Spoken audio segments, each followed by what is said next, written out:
அளவற்ற அருளாளனும் நிகரற்ற அன்புடையோனும் ஆகிய அல்லாஹ்வின் திருப்பெயரால் துவங்குகிறேன்.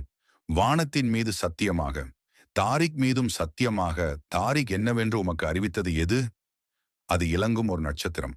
ஒவ்வொரு ஆத்மாவுக்கு ஒரு பாதுகாவலர் இல்லாமல் இல்லை.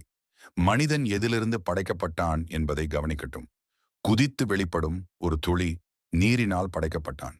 முதுகு தண்டிற்கும் விலா எலும்புகளுக்கும் இடையிலிருந்து அது வெளியாகிறது. இறைவன் மனிதன் இறந்த பின் அவனை உயிர்ப்பித்து மீட்டும் சக்தியுடையவன்.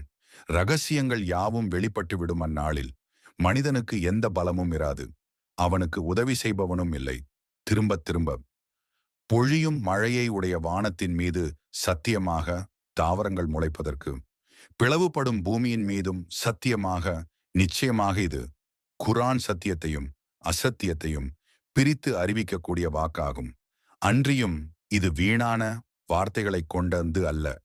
நிச்சயமாக அவர்கள் உமக்கெதிராக சூழ்ச்சி செய்கிறார்கள். நானும் அவர்களுக்கு எதிராக சூழ்ச்சி செய்கிறேன்.